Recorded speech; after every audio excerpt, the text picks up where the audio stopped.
girls. Welcome. Hello. Welcome.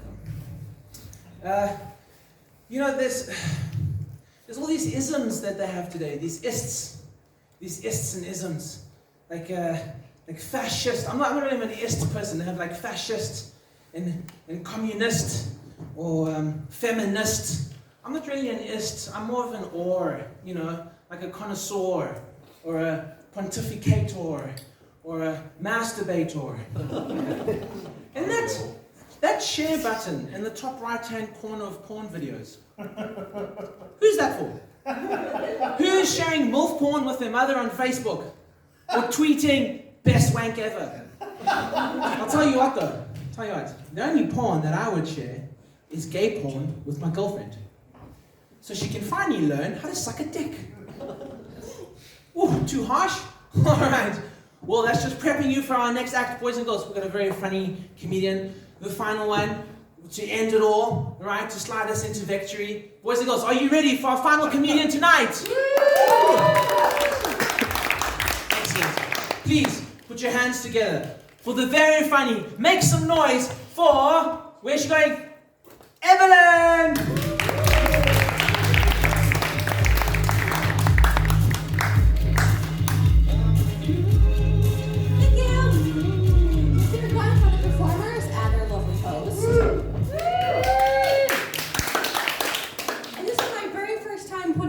On stage, so this is gonna be awesome.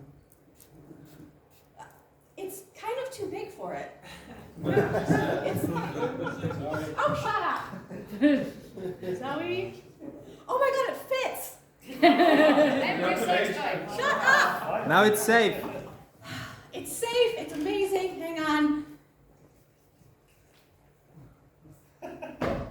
Maybe I'm gonna help my jokes tonight. So, how are we all doing? We've made it to the end. It's exciting.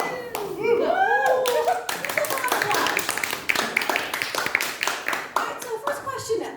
We already know how many Poles are in the audience. How many foreigners are in the audience? So, I suspect I get asked this a lot. Maybe you can relate. Because as a foreigner, I get asked, why Poland? Why Poland? Especially when you hear my accent, I'm an American, that's, why would you leave America and come to Poland? My answer is always the same. I say, I'm from Detroit. Have you heard of it? And I was like, oh, yeah. Yeah, Detroit's a little bit like the Greece of Europe. It used to be very historical and nice. Then it went bankrupt. I don't think it's currently on fire, so that's something we'll plus. Other question. Who here is single? Fellow single people, we made it through quarantine. Somehow, a lot of porn and masturbation. We'll get to that. Because I found, we've already heard about porn, we've already heard quite a bit about Girl of 34. So I have a few stories for you about dating, because dating in Poland, kind of an adventure. First question, so I know there's foreigners here. Any of you foreigners, are you Swedish? Any Swedes in the audience? No? Good. So my first story is about a Swedish guy. Let's call him Lars. Why not? Lars Larsson. Blonde Swedish guy from Sweden. And we met through a friend, not on Tinder, so I thought, this would be better, more natural. So we go out, we get dinner. It's going great. He thinks I'm smart and funny. He actually is smart and funny until he starts talking about all the immigrants in Sweden. And how just there's too many immigrants coming into Sweden. Everyone should just stay in their own countries. I'm like, you're having dinner with an American woman at a Thai restaurant in Poland and you're Swedish. What country should we stay in? So that's the first guy. Second guy, first, who here is learning Polish? Anyone learning Polish? Foreigners learning Polish? What do you think is the hardest thing to do in Polish?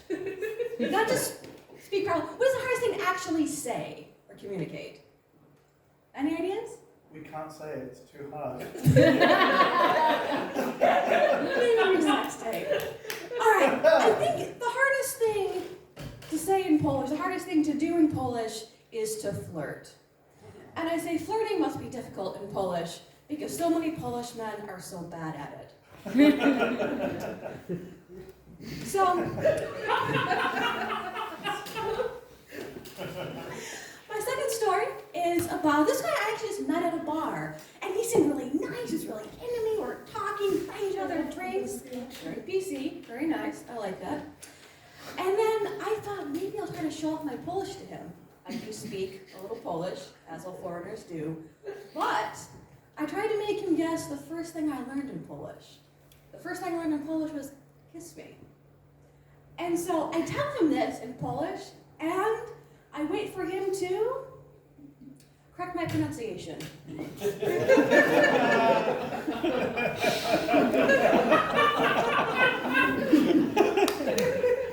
that's my kink. Men tell me what to say. Poor fucker blue-balled himself.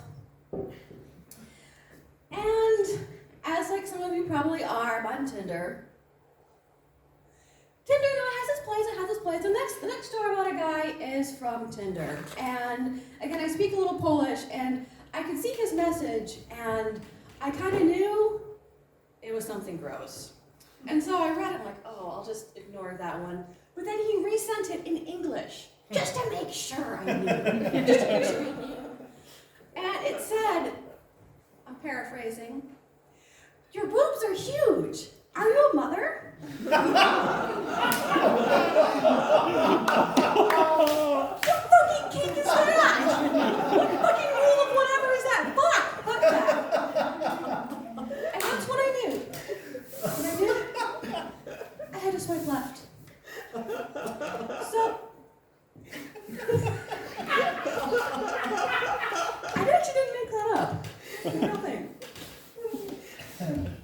So while we're talking about dating and Tinder, there's one hazard being a woman dating online that I have to talk about. So we've reached a point in the evening. Is there an animal over there? Right. Anyway, we reached a point in the evening. We need to talk about dick pics. I won't ask you if anyone sent them. I won't ask you who's received them. We'll keep that information to ourselves. So the last time I received a dick pic. So first picture, I'm a teacher, like a lot of English speakers, and so I have to work early in the morning. So picture this: my kitchen, coffee, cereal, early in the morning, 6:37, and I'm checking my phone, and ooh, I have a notification. Who could it be from? Is it a friend sending me a fun message? Maybe a like on Instagram or Twitter? Or maybe it's a news notification saying that Donald Trump has finally been guillotined. And I open it and I think this is a dick pic. But most dick pics only have a penis in them. This kind of looked like a UFO was being abducted. It was abducting a sausage. And I'm sort of like, so I'm looking at this and I'm like, what? And then it clicked, oh. I checked the time. My friend's American, and so 6 a.m. for me is 1 in the morning for him. It's the dicking hour. It's that time when horny hieroglyphics, those little emojis of eggplants and little water droplets, morph into something more sinister. And so I'm looking at this and I'm like, again, it's like, okay, so there's a penis, but there's like something, it's like, this is a penis, like, there's like something on it. And I can't figure out what it is. It looks like a penis is wearing a little sombrero, and I finally say, dude, what is on your penis? It's a waffle. What the fuck? What, at midnight you decided, man, no, I need waffles. And then I need to cook this waffle. And then I need to take a picture of this waffle. And I sent it to my ex-girlfriend in Poland. I'm like, okay, let's see. I can grab it, so it's very bright up here. You probably have a penis. If you're going to put breakfast food on your penis, what would it be? I have no idea. What about you? What would you put on your penis? Why would I put it there first of all? Very good question. Please, yes? Eggs. Bacon. Eggs. Bacon, eggs, okay. At least eggs are soft. Bacon, I The guess, right texture, exactly. texture. Alright. See, if I had a penis, I would put something sensual. Whipped cream. Something that can be licked off. Or strawberries, not a fucking waffle. And if anyone wants to see the picture after the show, I still have it on my phone. So, the thing is, every once in a while, I do like a good dick pic. It has to be the right dick pic. It has to be the right lighting. Maybe use a nice filter. Make your bed. Maybe light some candles. Maybe do the dishes in the kitchen. Even if I can't see a kitchen in the pic, trust me, I'll know. The thing is, there's never a good dick pic when you need one. And when you try to ask a guy to send you a dick pic, they get all shy. It's like, oh, I don't know. Like, maybe they'll send you a pic of them at the gym wearing a towel, but no dick. Or maybe they'll send you a picture of the morning wood, you know, blanket over the erection, and it's like, I have a blanket. I don't have a penis. That's actually why I asked you for a picture of yours. And so I spent a lot of time flipping on stage, so this is my notebook. But honestly, I think at this point, with quarantine and everything else, I think my phone is getting more dick than me.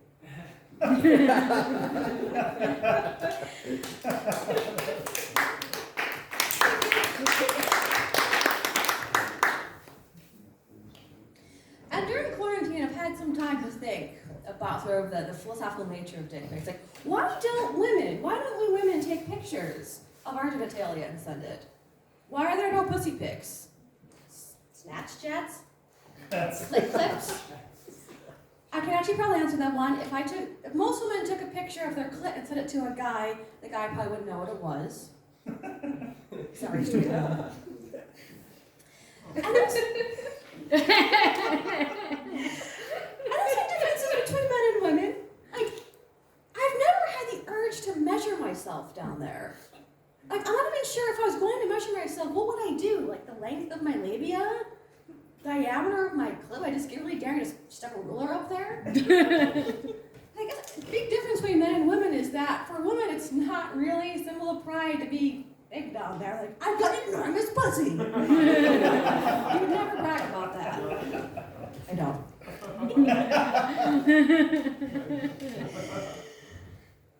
And I would Google how to measure my vagina, but there's enough weird shit on my phone, I don't need anything more. And as you can probably tell from the little rainbow, I'm not straight, I'm bisexual. Woo! Oh. Yay! I woke up this morning like this. It wasn't like I woke up this morning and decided, you know what? I need to be able to be rejected by every gender out there. Because I think when people think of bisexual, like, oh, bisexual, that must mean you're into threesomes. I mean, not every time. No.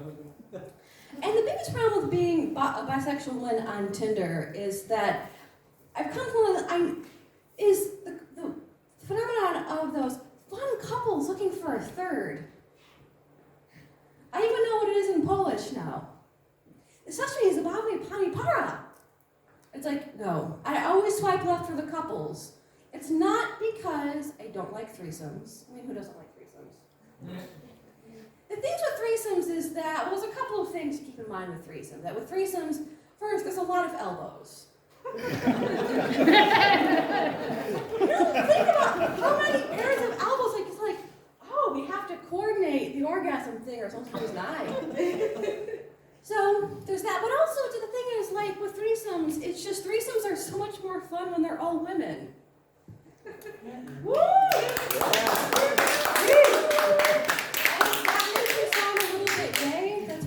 I'm a little bit gay. The problem with men in threesomes is that when you're with two women, it's like you can go for hours.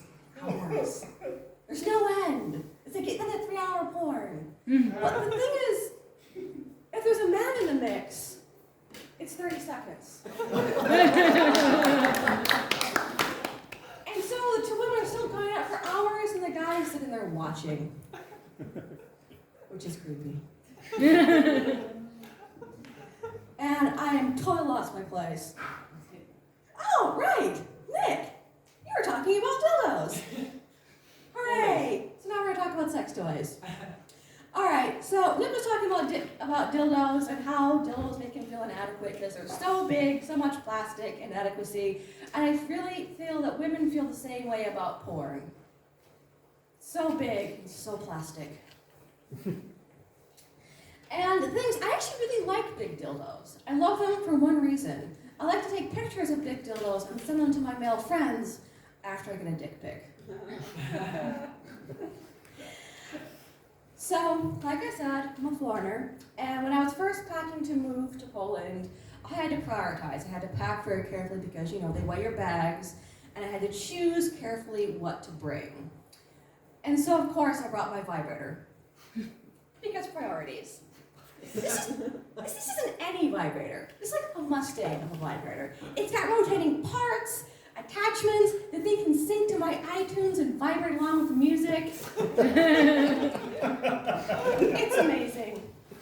I haven't named it yet. The night is still young. And then of course, you know, I get to Poland, I'm settling in, and then there comes like, you know what? It's time. So I found that perfect porn clip, queued it up, plugged my vibrator in, turned it on, and blew out the power to my flat.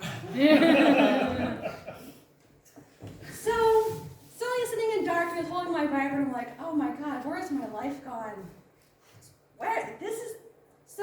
Okay, I have a flashlight on my phone, I'll figure this out. So I spent some time figuring out the fuse box, and when I finally got the power restored, what do you think the first thing I did was? Check the fridge to make sure nothing had melted. Check my laptop to make sure that it was okay. Nah. I took my vibrator to the next room, different outlet, plugged it back in, turned it on, boom, power's out again. And yes, I was using an adapter, thank you very much. I may be American, but I'm not that American. All right, so foreigners. I know there's some foreigners in the audience. How many of us foreigners have had to go to that dreaded place, that hideous place, Eugene Wojciechowski? Don't cheer for that place. It does not deserve your cheers. I would burn that place straight to the ground, but then we never got our residence cards. So this next story is about Ujut. And to start the story, though, that's the setting. And before I tell you the story, I like Ukrainian accents. Ukrainian accents to me are kind of like if Russian and German had a baby, an angry, sexy baby, and then neglected that baby until it needed me. They're beautiful, beautiful. So the first time I go to Ujut, they tell me I have to leave my passport there overnight. Give Ujut Wojciechowski my passport. Like, I know this place. I know how organized they are. But they tell me they need to stamp it, because apparently stamping a fucking passport takes 24 fucking hours in Ujut Wojciechowski. Okay, that's efficient. So I leave my passport, I come back the next day at the appointed time. Maybe they had to do some Catholic black magic to it, I don't know. So I wait at the kiosk, and we get our numbers, there's all these other Ukrainian men who've also come, we've all waited to get our passports. And so we all get our numbers, we line up in the hall, we're waiting, and we're waiting. And then this woman walks by with a shoebox full of passports. And she looks at me and says, you're the American. I'm a American, but I'm like, the American. She's like, but you're the American. I'm like, okay. And all the Ukrainian men are staring at me. I'm like, what the? I wasn't first in line. We were waiting. We all had numbers. We believed in the numbers. And then she removes my passport from the shoebox and throws it in my lap. Doesn't check my name. Doesn't have to sign anything. Just. And all the Ukrainian men are staring at me. And walkers, you have to get up and walk past them. And I'm like, you know, when I fantasized about being alone in a room full of Ukrainian men, this is not what I had in mind.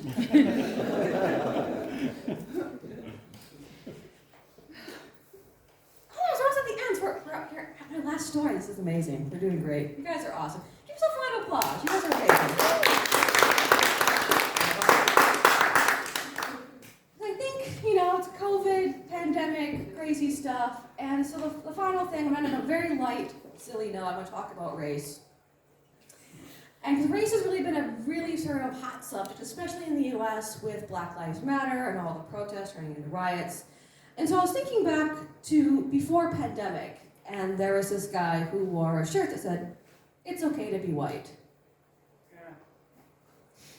And I've had some time to think about that shirt, and this is what I would have said to him if I ever wanted to see him again. It's like, with race and the US, like, I wish we could go back to a simpler time. Something better, like Star Wars, the Star Wars prequels. Remember them? With like, when Darth Vader wasn't Darth Vader yet, he was that cute little blonde kid.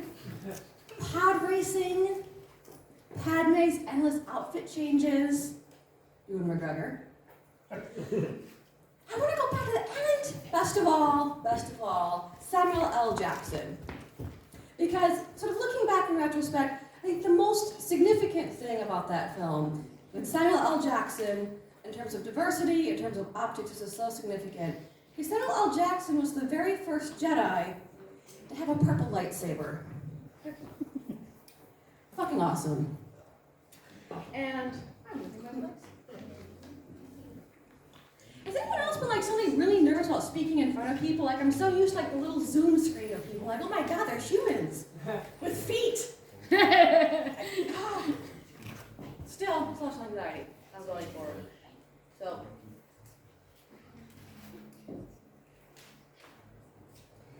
And I guess I've had some time to think on quarantine, like what being white means. And I think, at least for me, it means like, so I have Polish roots. And so that means my great-great-grandparents came from the very fine, very well-known village in North Poland, a farming community, amazing, but you've all heard of it. It's called Bliżej Kościów. I'm not making that name up. And I even if there are Americans in the audience. Woo! Yay! Was there American over there? Yeah. Derek! So tell me, where are your ancestors from? My great-grandmother was from Poland. My mom's side, yeah. Poland, nice. Yeah. Caitlin, what about you? Where are your ancestors from? My great-grandmother was from Popowol, Poland. Also Poland. Yeah. What's your place? Carissa? I don't know. But you're from the south, right? No, I'm from the northeast. Okay. I'm sorry, just a random joke. I just assumed that was a dick of me. I'm sorry. I'm just from the southeast. It's okay. It all comes clear. Is anyone recording this? God, I hope Yeah. not. We are. And the thing is, like, with being a white American, I know where all my ancestors came from. And that's the thing with being black in America, is that when you're black in America, it means something. It means you probably have a certain kind of food. You grew up with certain kinds of music. You probably got treated a certain kind of way by the police. But it also means that you can't go look up on Ancestry.com and see where your ancestors came from. Because they didn't exactly come there willingly. It wasn't like we were always like, hey, this is the invite to the Africans, come on in. This is the place we set up for you. It wasn't quite like that. And that's the thing with being white. I said like something about, you know, it's okay to be white. It was never not okay to be white because like in the US, we have a whole parade about being white in the US, where we spend all day drinking beer and talking about how awesome it is to be white. It's called St. Patrick's Day. And there's a whole section in New York that has nothing but white food people restaurants. It's called Little Italy. And even in Chicago, there's a festival that I know about. There's a festival for white people called Punchki Day. And so we're okay with people being white, especially if there's carbs involved. Especially the carbs. And I think that's the thing, is that with being white, I don't know what being white means as much as Americans think it means. Because, like, okay, so if we're white, what does that mean? Does that mean we all have a common language? Don't tell that to the French. Does it mean we have a common religion? Don't tell that to the Irish. And what about food? I mean, maybe is there a binding thing, as something that brings all white people together with food? I mean, we'll start with the Brits. No, you're not British, you're only South African. Yeah, you're British. So we start with the Brits, where the British people went around conquering countries looking for spices, and then deciding those spices were too spicy. Put in food. And thinking about food and thinking about what Europeans eat, like think about things like tomatoes, corn, potatoes, pumpkins, all of that shit came from North America. Like, what did Europeans eat before the North Americans came along? Like, before the Native Americans, like, what did Italian people put on their pasta? Falafel. Ooh, that actually sounds really good. I want falafel. And, like, before potatoes, what did Polish people put on their pierogies? I mean, I guess, was the only thing that people in Europe had to eat was cabbage and sausage? I wonder if so many people are trying to leave Europe. But kebab doesn't come from Europe, but we've adopted it. And so I guess my point with all this is that there's nothing wrong with being proud of your skin color or your heritage, but there is something very wrong with liking those fucking Star Wars prequels. Those things fucking suck. Jar Jar Binks, what the fuck was that about? Anyway, you guys have been an awesome audience. Give yourself a round of applause.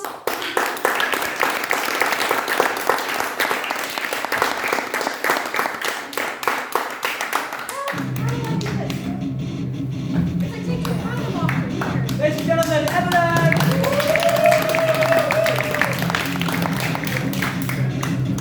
Very well done. Is it on?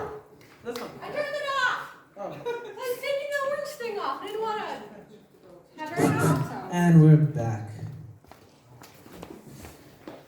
Cool. Well, we're almost at the end. We're almost there, boys and girls. There is this saying that men have. I don't know if you girls know it. Maybe you know it if you've seen movies and things. Is that before men go and ask a girl out on a date, or especially when they're gonna meet up back with their ex-girlfriend, what they do is we masturbate before. You know, to get all the angst out, to go into the situation clear-headed, you know? And it's weird, because I masturbated before I came to the show, and I still want to fuck all of you. You guys are so awesome. You've been a great audience. Thank you so much. We have raised, are you ready? We have raised for the poor little animals, the sick cats and dogs off the street, 250 Zloty. There we go. Well done you. Well done you. If you want to give more, it's not too late. What she said. Right. So, thank you very much for coming. I hope you enjoyed your night. We certainly did. We enjoyed this gangbang of festivities. Thank you so much. Yeah, and we are 3 girls, 1 Nick. And hopefully we'll be around soon. All right. Thank you very much. Cue music.